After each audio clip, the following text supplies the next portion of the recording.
So, to everyone watching, Dhruva is the founder at Dehidden. Dehidden deals with NFT utilities.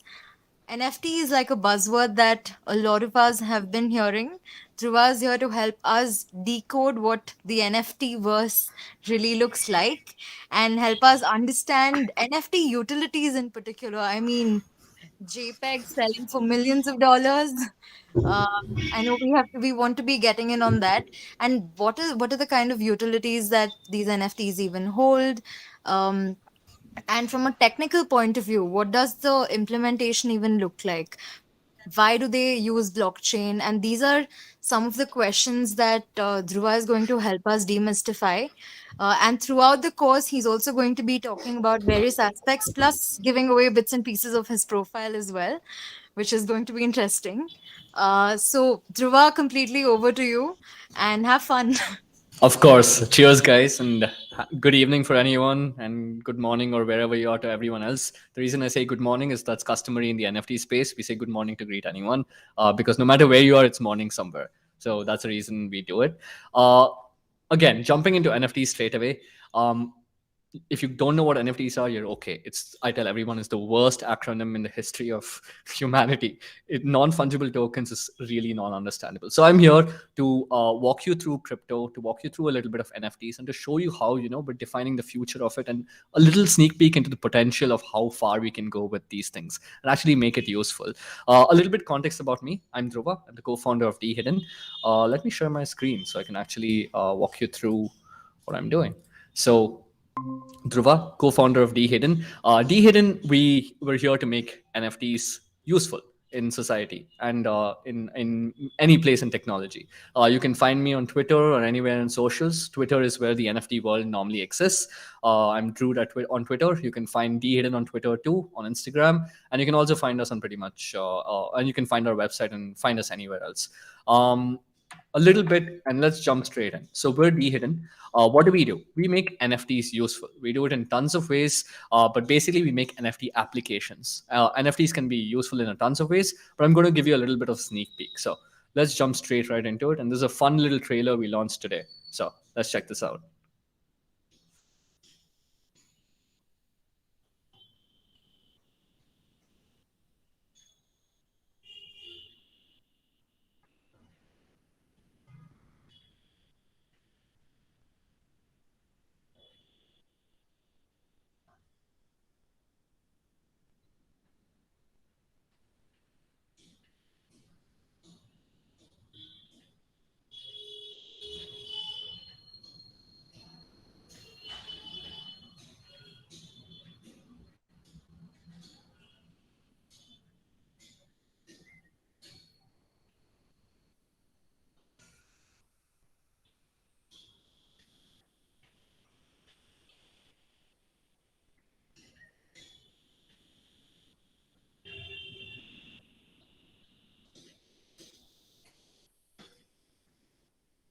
So that's a quick look at who we are and what we do. I don't think we've tried explaining it a ton of ways, but I think this video that we released today actually finally does it justice. So a little bit about me. I'm Dhruva. We co-founded Dehidden, but I've been crypto native since 2017. Funnily enough, I actually studied in BNM. Before that, I graduated in 2016, went to the US, worked as an enterprise architect, entered crypto in 2017. Been working for the last 4 years, entered Clubhouse, if some of you have heard me on Clubhouse, where I did crypto for dummies and helped a lot of people in the late 2020s, early 2021, where I shepherded a lot of NFT artists to figure out what's the right marketplace for them. How do they manage their wallets? How do they not get scammed?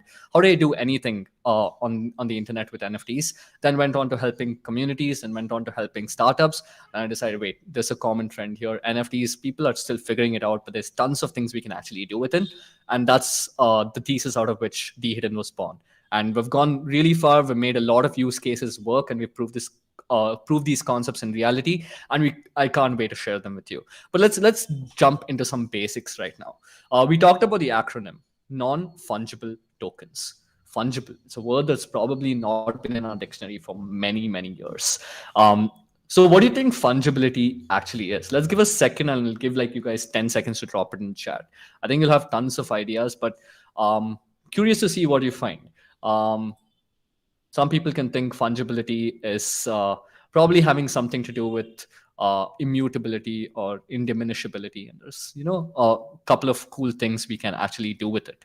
Um, but I think I'll give you guys some time to put it in the chat. In the meanwhile, fungibility is actually a way of is just a simple way of saying that this cannot be broken down any further. It's a very, very broad sentence, but if you think about it philosophically, it just means it's something unique. Which led to different kinds of NFTs. So, in the crypto sense, you all have learned about ERC20 so far in your partner cohort systems. You've already learned about a few dApps, DeFi applications. You've already learned about how smart contracts work. But everything that you did so far was around fungible tokens, which is what ERC20 is. Non-fungible tokens expands that to everything else. I think fundamentally, you folks know that you're working on something on the blockchain. And the blockchain is just a public ledger that maintains transactions. And it maintains transactions between different tokens across different wallet addresses. That's literally all the blockchain does. Everything you worked with so far is around the ERC20 token. So you're just maintaining the transactions between ERC20 tokens. There's a total supply of it, or the supply keeps increasing, etc. And it's just managing the supply and economics of that one token. Now, when we expand this to NFTs, we can do the same thing, but for unique tokens. So we can capture ownership and transactions between anything unique, whether it's something like a book, something like a piece of property, piece of electronic, a piece of intellectual property or creativity. There's tons of things you can add ownership to. So why did NFTs start off with art? Why did we see JPEGs? And if you go back to my first slide, you'll see useless JPEGs and a lot more. It's because the first and most simplest application of NFTs was what you see is what you get. Which started with art, right? Anyone could post an image, anyone could post a picture, but finally, we had a token that could represent ownership of that art. People argued philosophically saying, wait, you own the token, you don't really own the art. What's stopping me from right clicking and doing it? Well, that's yet to be determined. What we realize is there's something exclusive with ownership. That means I can prove that I have this and I can prove that you don't. Now, can I do something with it?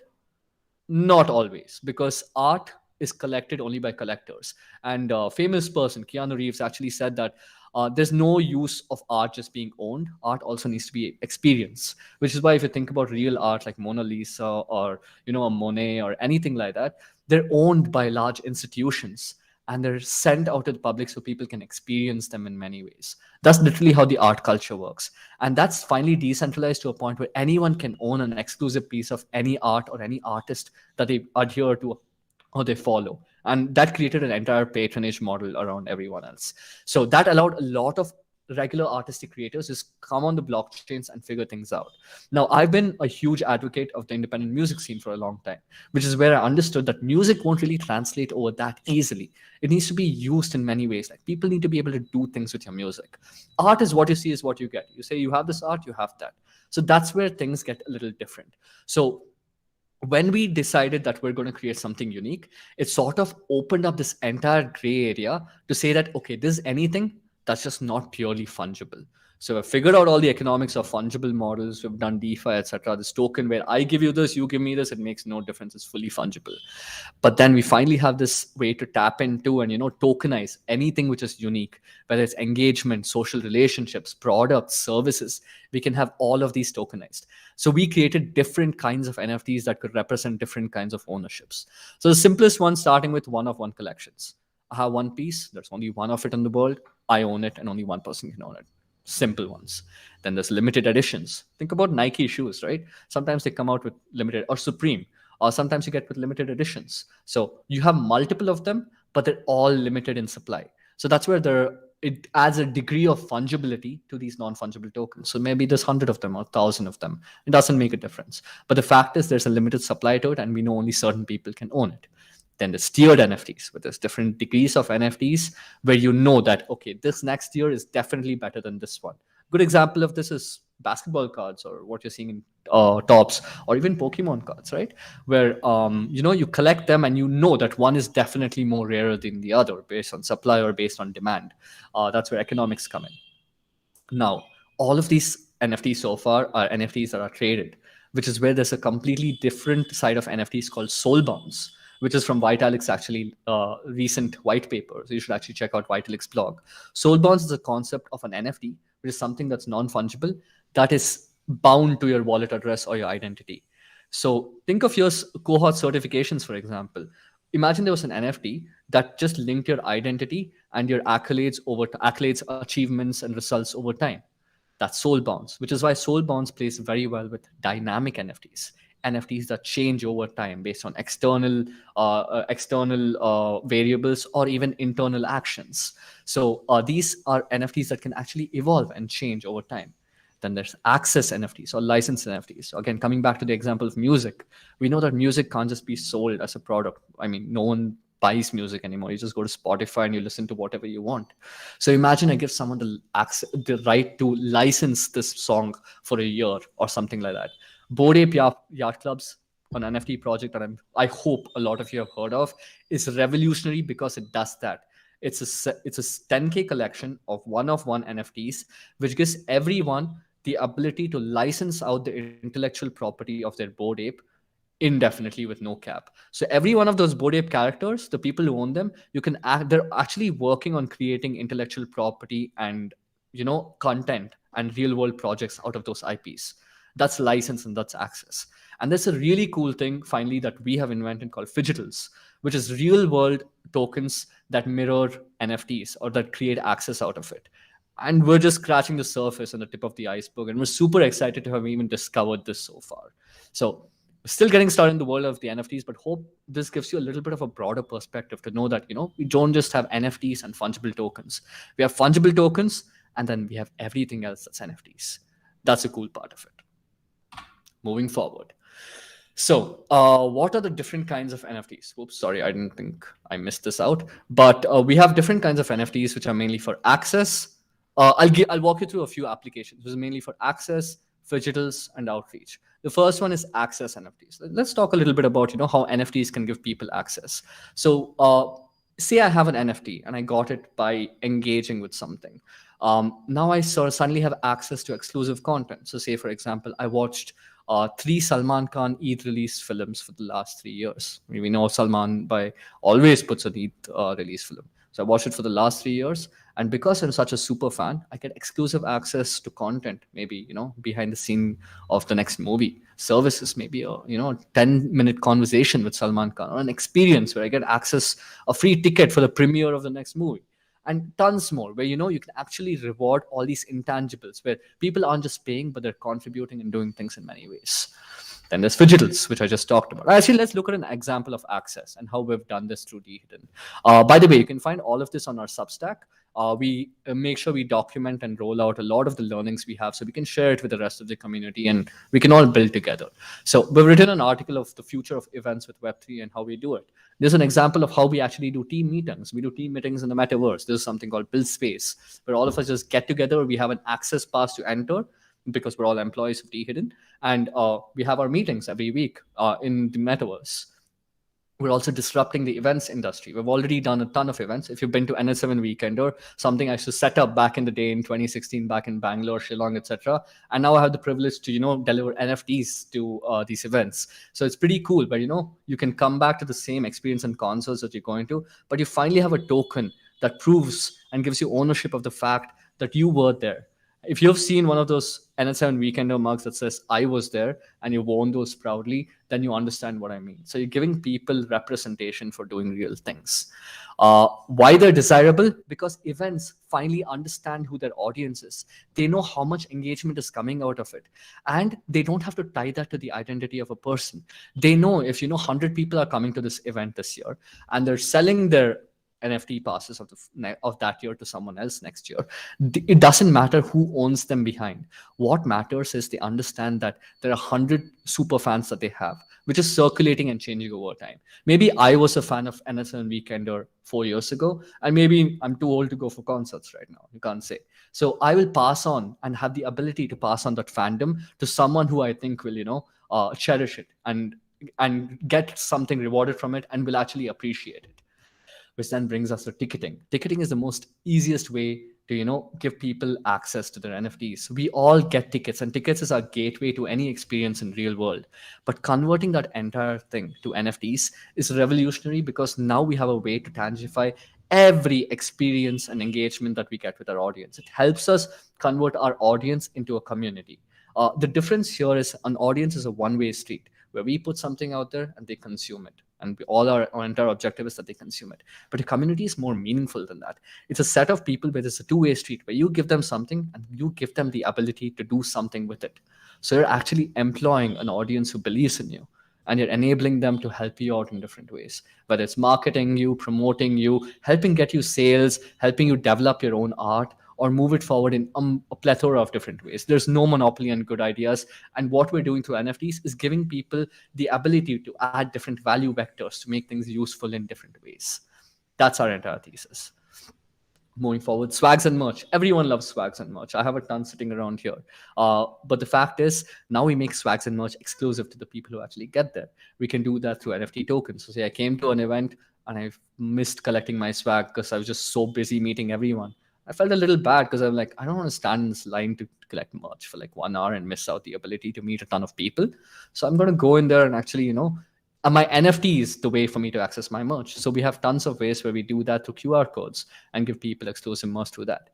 We also capture live moments and memories and events where people are coming there. So we want to give them memorabilia of actually having shown up there. We did something really cool at ETH Denver, and I think you should check it out. We did that with an artist who created an entire exhibit that gave people the ability to take a photo and remember that through an NFT. So NFTs as memories.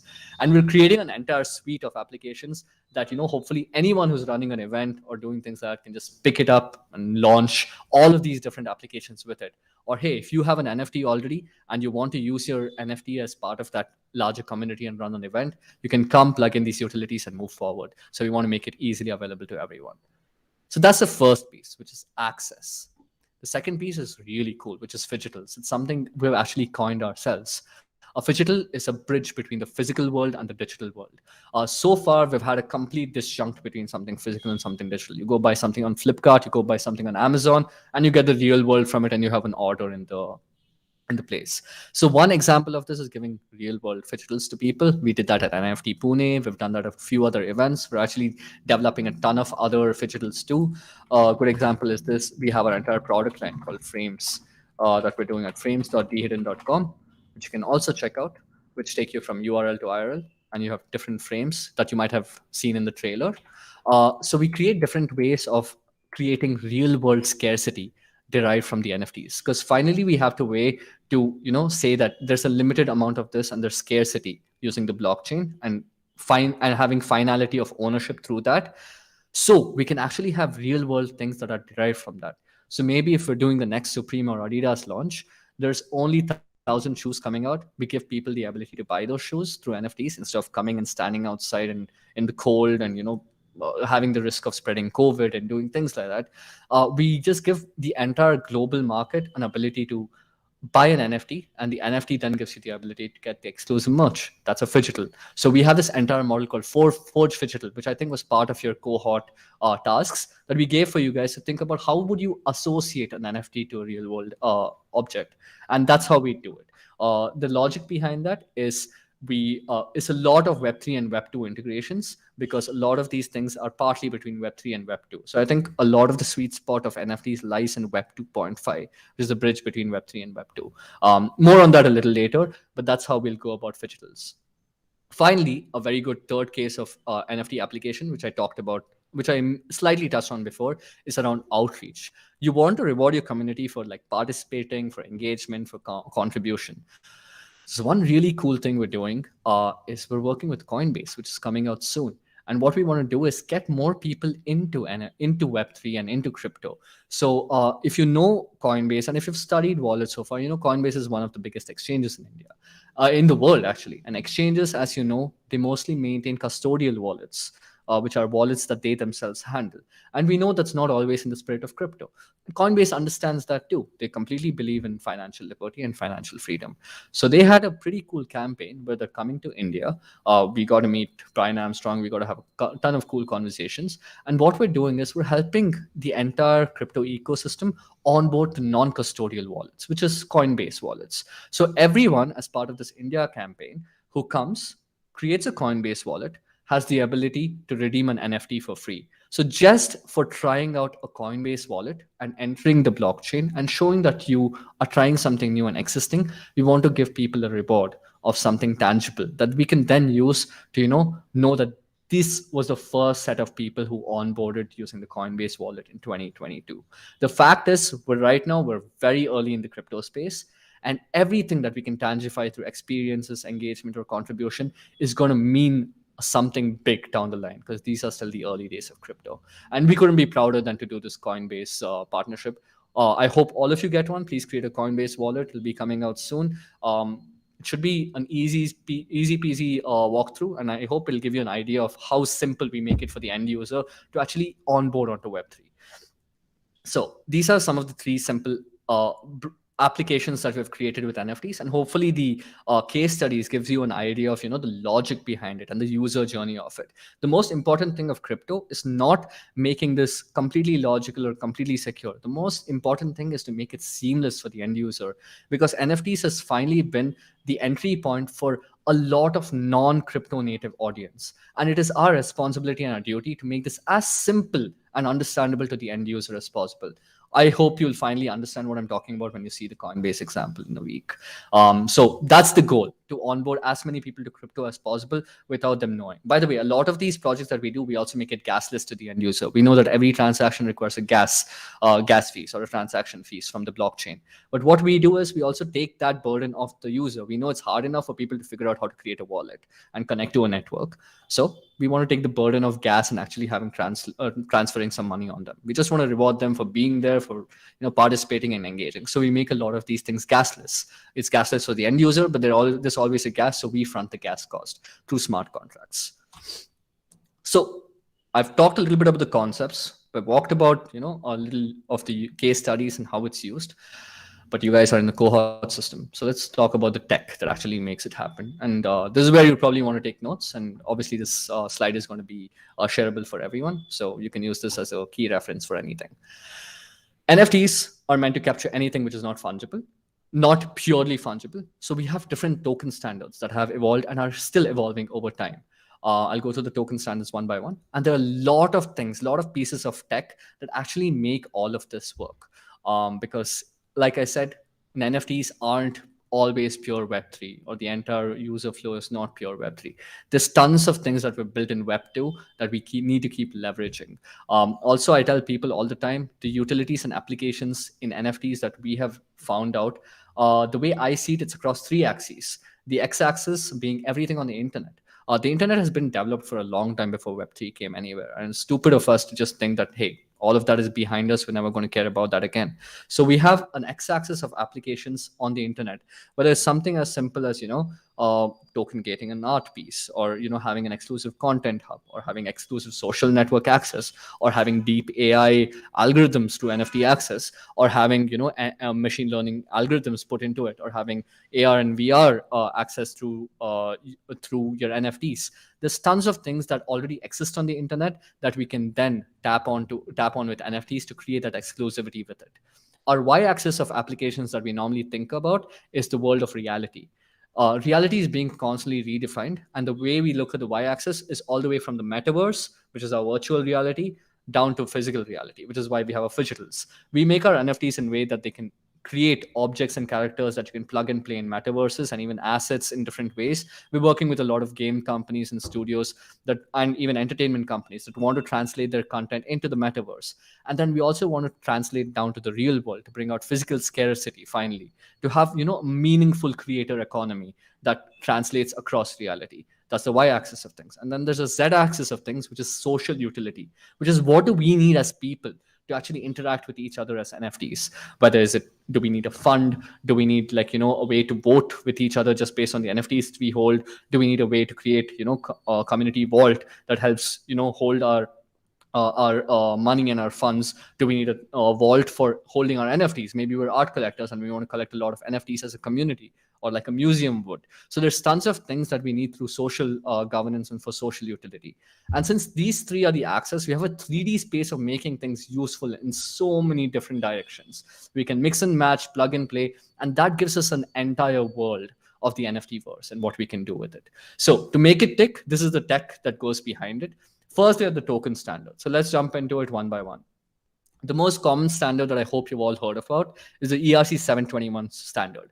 This was the base conceptualization of NFTs, it was a single token standard. That means, hey, there's something non-fungible, it's one of one, there's going to be one token of it, it's going to be different, and that's it.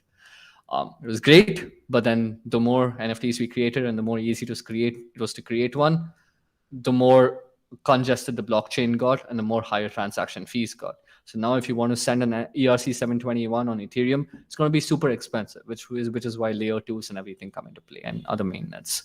But let's not get into that. ERC 1155. This was a token standard that was developed by Engine blockchain. Fun trivia fact, if you didn't know about that. This is a multi-token standard where it's similar to 721, but it's just a batch of 721s. So think of it like, like I said, a limited edition series.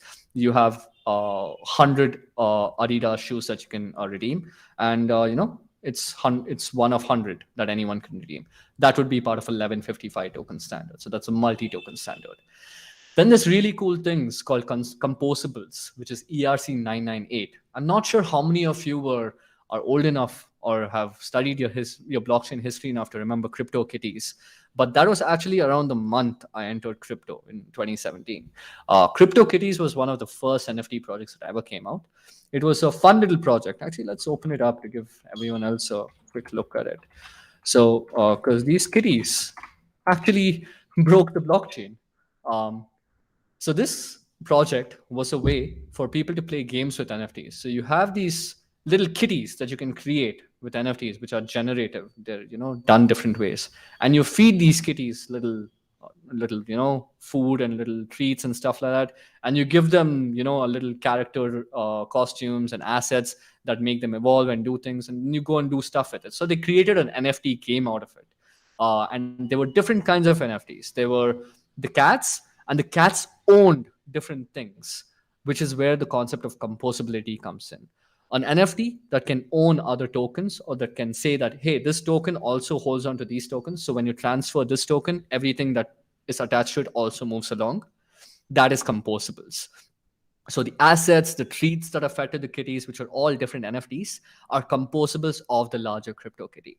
CryptoKitty is famous because all of this insane logic was a beautiful proof of concept, and it broke the Ethereum blockchain in 2017. And since then, Ethereum's been scaling, fixing things, and we've found out how usable the blockchain really is. So, fun trivia fact: CryptoKitties. It's a very good example of composables. Today, we're yet to see a long-standing application of composables because it's not the easiest thing to do, but we see them used a lot actually in DeFi projects. So, think you want a bucket of different coins, or you want to create a SIPs kind of model in DeFi where you want to bucket a whole set of tokens that people can invest in. You'd create a non-fungible token that's made of composables of these other ERC20s, and maybe you throw in a few other NFTs too. Maybe you have a Bored Ape, a little bit of Ethereum, a little bit of wrapped Bitcoin, and you make a SIPs model, which is a basket of all of this, which you can then have other people invest in. So that's a pretty cool concept about composables. And then and then moving on, there's ERC2309, which is a Polygon developed token standard, which is actually, funnily enough, known as magic minting. This is for consecutive transfer extension. It's a very, very complicated way of just saying that, hey, you can do consecutive transactions all together at one. So say I want to send a whole bunch of NFTs to one address, all of one. I want to sell a bunch of my Bored Ape Yacht Clubs, a bunch of my crypto punks, a bunch of my cool cats. All of these, I want to put them together and send them together. You can do that all through one, called a consecutive transfer. So that's what ERC2309. Again, why did it come out? Out of the necessity to optimize gas, because the networks got congested, because it's so easy to create NFTs. That's how the blockchain is developing, and it's still very early days. These are some of the token standards that are widely used today. Some of them aren't even widely used, and more of them are being developed. So you see, we're 721, 1151, 998, 2309. And for those of you who all didn't know, ERC stands for Ethereum Request for Change. So it's basically an upgrade to the Ethereum protocol where they're creating a new token standard. So that's a little bit about the different token standards that define NFTs. Now, you all know that NFTs have to be functional, and we have to make financial function through smart contracts. Smart contracts can be deployed a ton of ways, but there's some fundamentals that we always need to think about before deploying these smart contracts. First, choose a chain. Ethereum is the most popular chain where pretty much all the NFTs exist, but Ethereum is too damn congested right now. So it's going to be very expensive to actually make NFT transactions on Ethereum. But Ethereum is the most adopted blockchain, and that's where the most security is. So that's probably the place where you'll see a good amount of NFTs. On the other side of things, there's a Flow blockchain, which is a private blockchain. If you've heard of NBA Top Shots, NBA Top Shots is developed on Flow. So if you were to become a developer at NBA Top Shots, you'd be developing in the Flow ecosystem, which is a private blockchain where they can control everything. So that's where they have, they scale down the network transactions so they can control a lot of it. Some people argue that this is not fully decentralized because it's private, but people use it, and that's all that matters at the end of the day.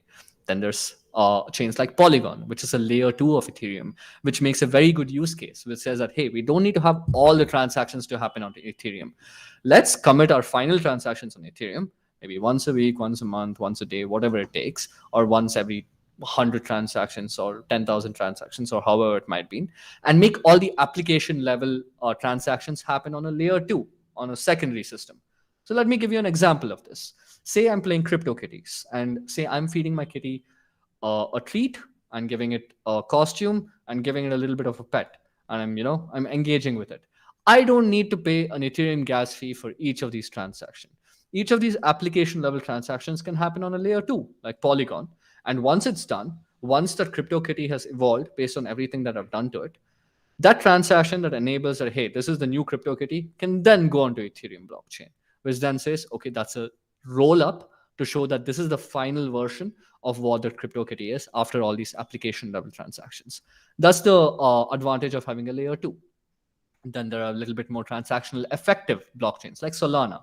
Solana brings in a different consensus mechanism called proof of history, which makes it a very, very valid use case for DeFi. But because it's a new blockchain and it has a separate mainnet, it's also popular for NFTs. And the main reason it's really cool is because it has arguably one of the best UI interfaces out there.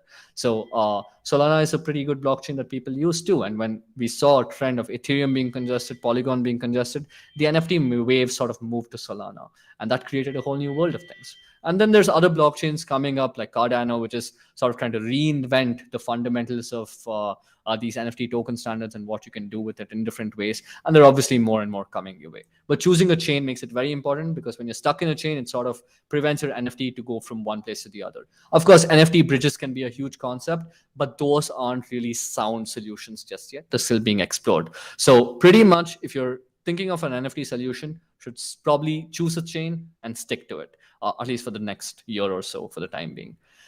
Next up, code the logic. So we've already talked about a few case studies about how the logic behind all of this works.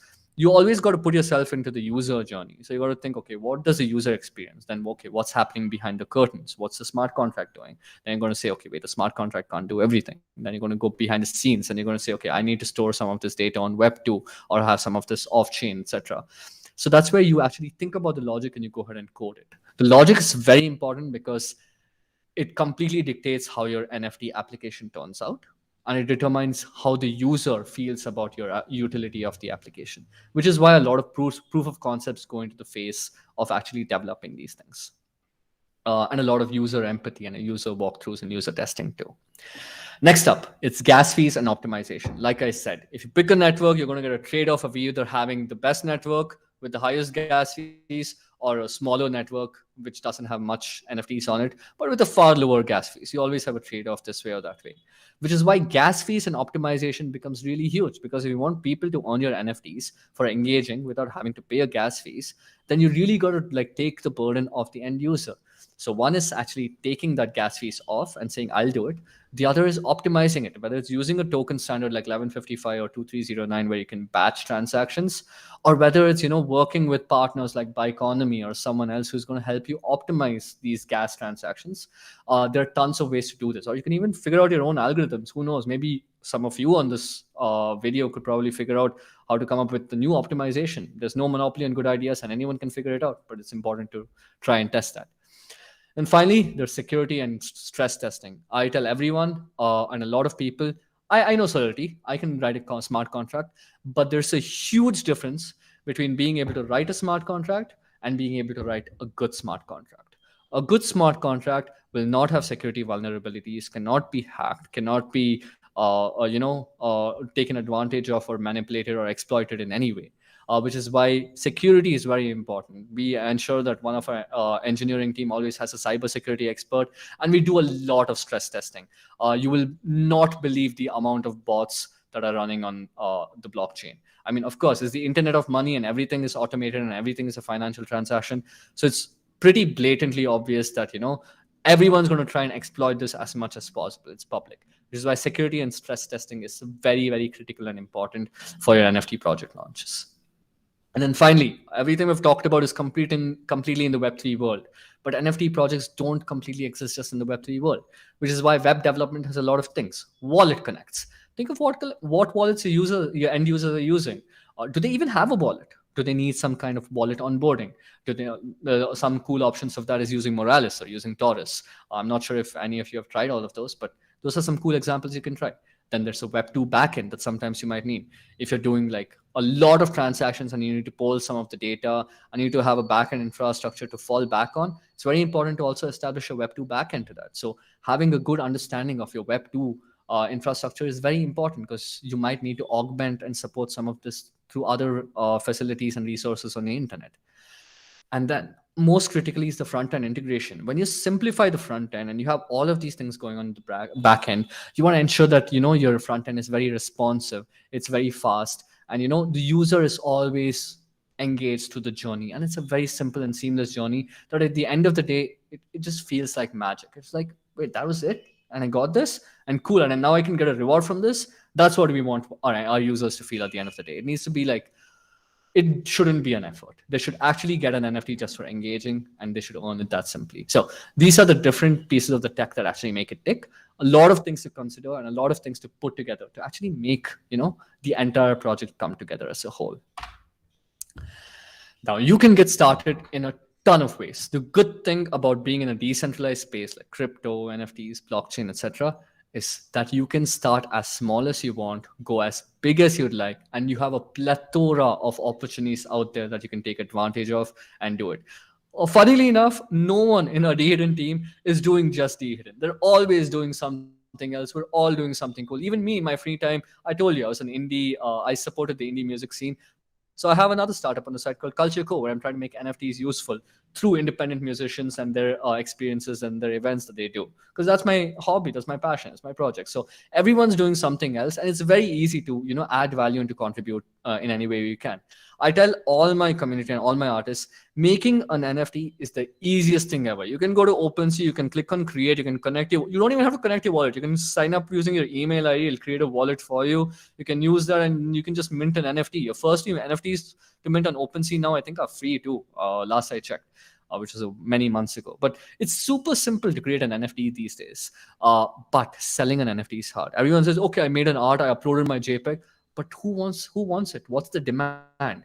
Unless people actually want your thing, there's not going to be a demand for it. So selling it means actually think of what is the organic ways that people demand this. They demand experience, they demand engagement, they demand being able to add value and do many things. So it's about tapping into these different social aspects about what people want to help them tap into their demand drivers about what they actually want, and they're getting that. For you as a developer, you can actually go out there and figure out how to contribute in something as small as a bounty, something as in a medium level like a project, or even something as simple as a hackathon. We gave you a bunch of tasks, and hopefully you created an NFT module. And if you did create it, please reach out to me, send me a DM, tweet at me, do anything you want, and we will definitely engage with you. If you like building NFTs and making them useful, please come work with us, which is option B. Join us, we're hiring. Actually, our lead developer is 17 years old. He's chosen to drop out of college, and he just sits and builds NFT applications like anything. His resume is, I can do anything in Solidity. And we can't be prouder than to encourage and help someone like that who just wants to come and contribute and add value in the space and in the ecosystem so willingly. Also, you can join us. We're hiring across the board. So we're going to be working with the Partnr community, product folks, Builders Tribe, Polygon to actually go ahead and create little bounties where all of you can come contribute and see if you can pick up a small task and earn something out of it. Trust me, there'll be an NFT as part of that too. If you're engaging and if you're earning, we're going to give you an NFT to validate that you were part of this contribution this early. and that's going to help you pay out much later in the future.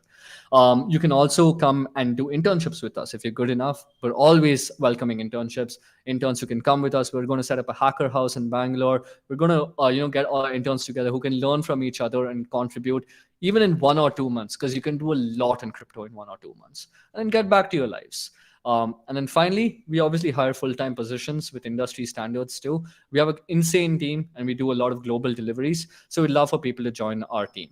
And funnily enough, we don't just hire developers. So if you think you can do something outside just engineering, we also have people who do design, because we're in the space of creative technology. We also have products where we're building these suites. We also have marketing, community management, where we want people to come and actually contribute and engage with us. There are tons of ways to contribute in the ecosystem, and I just hope I've helped you identify of the few of the many entry points you have. And this is something I tell all my hires, that hey, maybe you're new to crypto, maybe you don't really know where you want. Uh, come come to us, let's try it out. And if you realize that, hey, I don't want to be in NFTs, I actually like DeFi, I don't want to be with Ethereum and Polygon or Solidity, I actually want to go learn Rust, we're all connected in the crypto space, and we will help you get to the right space, because at the end of the day, a win for crypto is a win for everyone. So we'd love for all of you to come aboard, join us, and enter the crypto space with all your enthusiasm and willingness, as you've gotten this far in your cohort system to this end. So I really hope that your cohort journey doesn't end here, and that you can move it forward through us and through anywhere in the Dehidden community and even in the crypto community. So we'd love to help in any way that you can. Please make sure you put yourself out there and you do it any way you like. Something I call out to everyone is, if you want a place, tweet at me. It's very simple. Tweet at me and we can help you figure it out. On that note, I think that's the end of my presentation. My Twitter and Instagram are both Drood, and dehidden.com is where you can find our website. Dehidden is also available on Instagram and Twitter. You can check them out. And that's the end of my presentation. I know it's a lot of materials that I put it on, so I'm going to open it up for questions for a while, either from Kritika, anyone from the Partnr team, or from the Partnr community. So leaving it open to you folks. Any questions? I'm happy to answer it for the next 10, 15 minutes, or asynchronously for the rest of your lives on Twitter. I like the latter bit, Dhruva. So we have a few questions, and I'm just going to read it out. Am I clearly audible to you? Yes, crystal clear. Go for it. Okay, awesome. So Lalina asks, just like how an NFT is embedded within a smart contract, can we have one NFT embedded within another?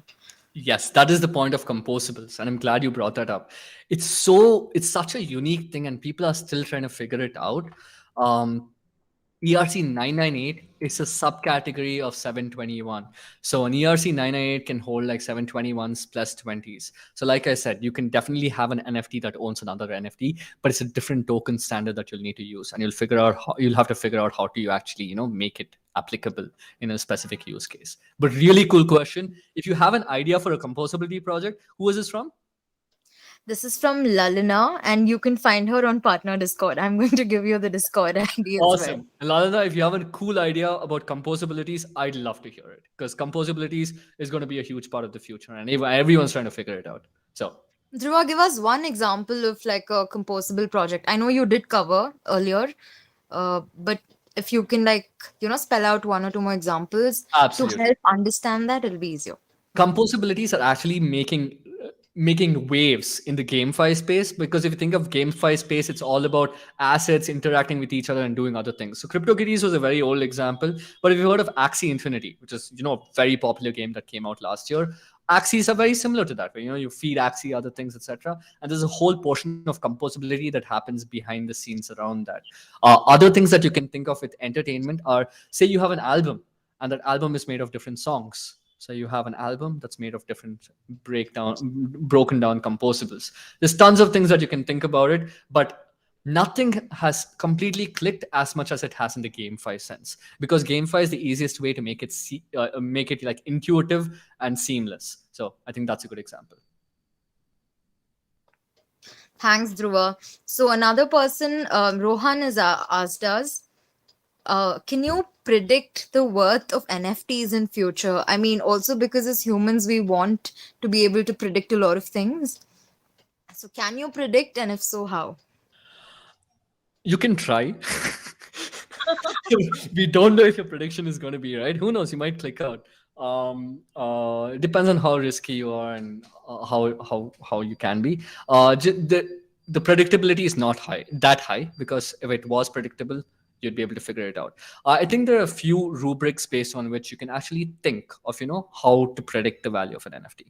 So first, you have to do a lot of relative market study, because a lot of way people price things is based on what other things are priced. And they'll say, hey, is this more than that? Is this less than that? Is this better than that? Is this less than that? So people benchmark it based on other things. For example, Bored Ape Yacht Club's floor price was 0.04 Ethereum. So when we set the floor price, we know, okay, at mint, this is the floor price. So if you see a NFT with a 10 Ethereum floor price, you're like, wait, this is way too far from the benchmark. Is this worth that much? Is there that much value add to it? So that's one thing. That's where the second piece comes from, which is demand. How many people actually want it? You can figure that out by going into the community, by actually asking other people in the community, saying, hey, how many are you going to buy? Do you want to buy these things? And if you see, random people who are just sticking around and shelling things, then you know, okay, this community is pretty hollow. They're not like meaty. They're not here to stick around and be there for the long run. But if you find a community that's building, that's doing things, that is holding on to their NFTs after launch and saying that, hey, we really want this and we're pricing our own, we're really pride in our ownership and we're going to do things with it, like Bored Apes or Crypto Punks or things like that, then there's a lot of intrinsic demand for it. So go and understand the demand.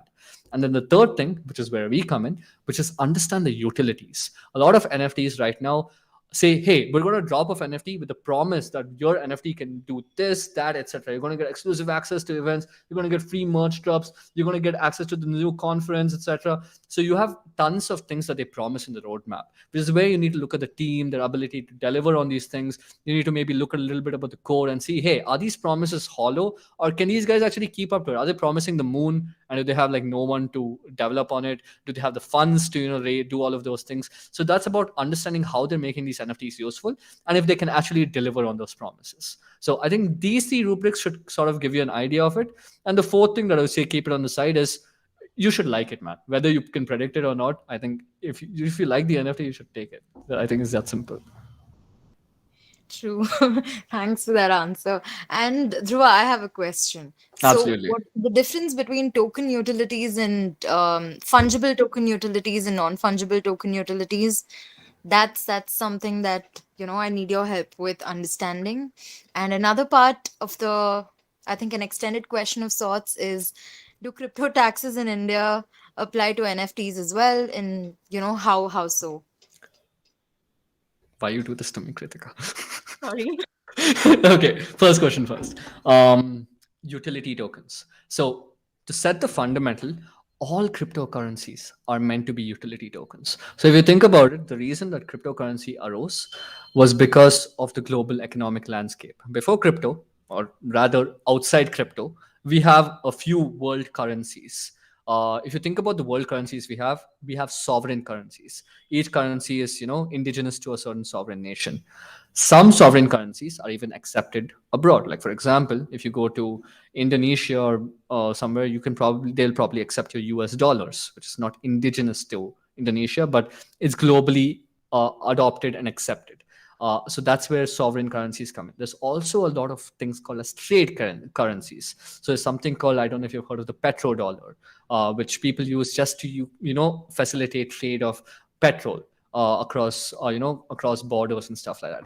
And each of these currencies and economics are bound to a nation or a set of people that operate and utilize it in different ways.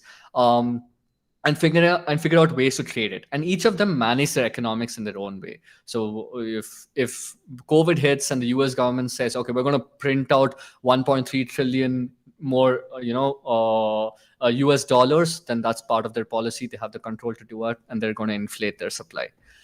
However, that's the circumstance out of which all cryptocurrency was born. Every cryptocurrency is meant to be focused on being useful in some way. It's not meant to be, close to a community or close to a nation. It's meant to be decentralized for everyone in the world, but specific to a particular use case or a utility. Bitcoin was born because it was a useful way of storing wealth. Our only way of storing wealth, that is something that preserved our currency and even helped it grow over time, or the value of our currency and help it grow over time was gold or any other assets like stocks and things like that. Because the currency ourselves that we have is devaluing over time because you're inflating it, because we live in a global inflationary landscape. So Bitcoin was a cryptocurrency that people wanted to use as a sound storage of their wealth. There was only 21 million of them. There'll always be 21 million of them, and there was a fair policy of circulation. Ethereum was a programmable cryptocurrency where they say, hey, you can create financial utilities and applications on this, and you can use our network and this currency to create other financial tokens and financial applications. That's how that was born. And now we come out to other projects where we see things like what's a good example?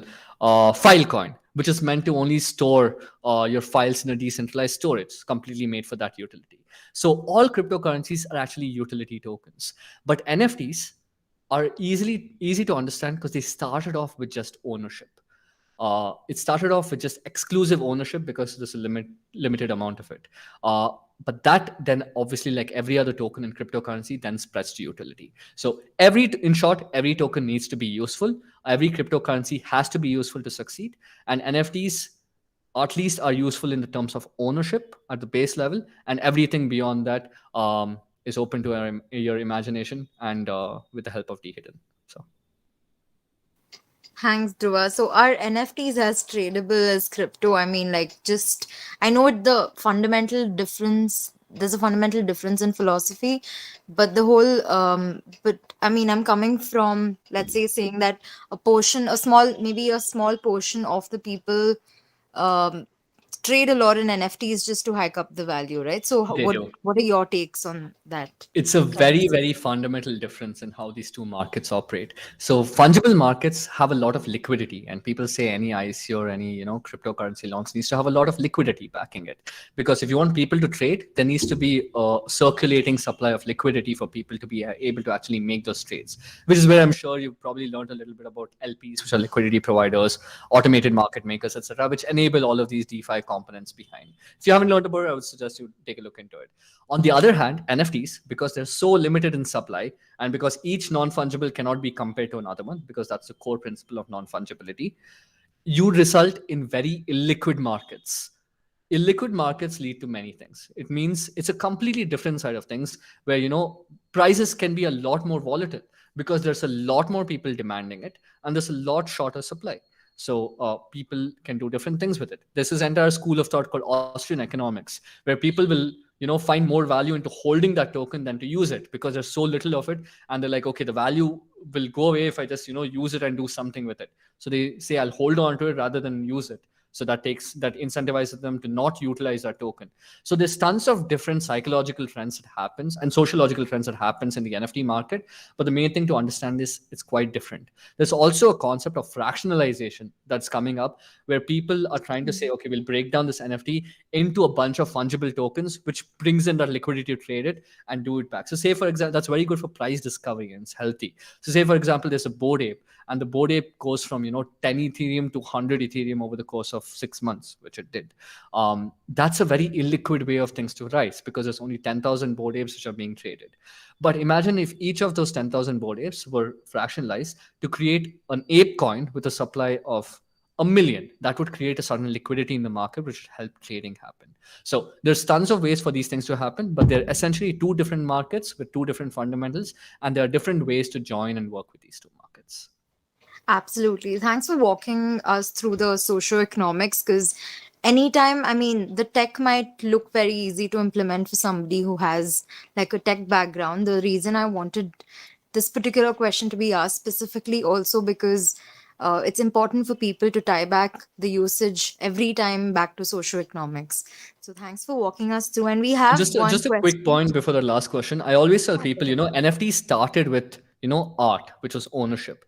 Then from ownership, it went to ownership plus scarcity. Then from ownership and scarcity, it went to ownership, scarcity, and community. And now we've finally reached the point where we think we're going to be in our prime, where it's ownership, scarcity, community, and utility. So NFTs is all about the people and how they can use them. Everything else is fundamental. awesome. I love the summary. Cool. Uh, Finally, I think one more question, and I see Rahul who's on the call. I mean, he's typed out a question in the live chat as well. Rahul, do you want to unmute and ask? That's okay. I see a lot of energy coming in from his question, so I'd rather that he unmutes and asks. And he's our champ here. He's been helping us with quite a bit of things in here. And he's in his pre-final year as well. Amazing. I actually see a few questions I can quickly answer. Sol is token of Ethereum, right? No, Sol is actually a token of Solana, and Solana has its own mainnet, which is different from Ethereum. So Sol is a token of Solana. So please don't put a Sol token on Ethereum. Be careful about that. Next one, NFTs to represent ownership of real world artifacts is what I'm doing. Oh my god, I think it resembles your concepts of vigilance. What are some ways in which we can tightly couple real world? Rahul, that's a really cool question. I'm going to take a minute to answer this. So with fidgetals, we found obviously there are three use cases for it, which are logically explained to you.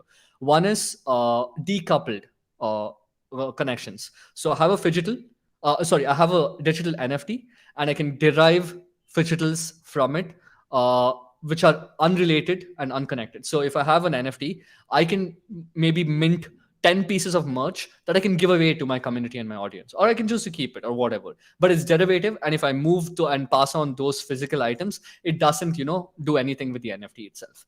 That's one way, one direction of that we're doing.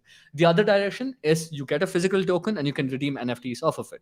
That's what we do with tickets, etc. Where for people coming to an event, we give them a ticket, and that ticket can then redeem an NFT. But again, it's not attached. It's just a one-way bridge.